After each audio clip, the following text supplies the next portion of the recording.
Hello everyone, আসসালামু আলাইকুম সবাইকে। আপনারা যারা বাচ্চাদেরকে আগের আর পরের সংখ্যা শিখাতে চাচ্ছেন তারা এভাবে নাম্বার লাইনের মাধ্যমে শিখাতে পারেন। এভাবে ছক আকারে নাম্বার লাইন করে বাচ্চাদেরকে আগে পরে শিখালে বাচ্চারা খুব তাড়াতাড়ি বিফোর আফটার সংখ্যা শিখতে পারবে। হ্যালো ইনায়া, তুমি এই পাশে আগের সংখ্যা লিখবে আর এই পাশে পরের সংখ্যা লিখবে। লিখো তো, 8-এর আগের সংখ্যা কত? 8-এর আগের সংখ্যা 7। ওকে, নাম্বার লাইনের মাধ্যমে দেখাও। হ্যাঁ, 7 লিখো। 7। 6-এর আগের সংখ্যা হলো 5।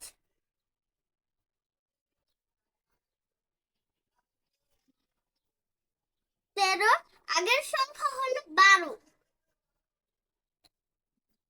লেখা সুন্দর করে লিখবা, 5টা সুন্দর হয়নি কিন্তু।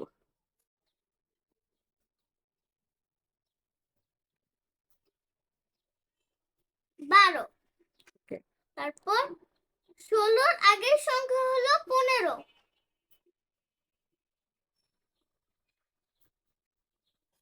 15। 4-এর আগের সংখ্যা হলো 3। 3। এখন আমি পরের সংখ্যা লিখব। নিচে দিয়ে দাগ দিবে এগুলো, বুঝছো? 2-এর পরের সংখ্যা কত? 2-এর পরের সংখ্যা হলো 3। ওকে, এটাতে একটা গোল দিয়েছে, এটা নিচে দিবে শুধু। 3। 3। 7-এর আগের সংখ্যা হলো আগের না, এটা পরের সংখ্যা লিখছো। 7-এর পরের সংখ্যা হলো 8। গোল না, দাগ দিতে বলেছি নিচে দিয়ে। 8। 11। পরের 11-র পরের পরের সংখ্যা সংখ্যা হলো 12।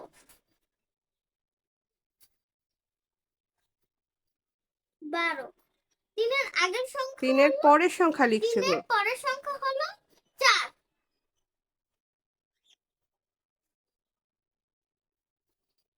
9-এর পরের সংখ্যা হলো 10।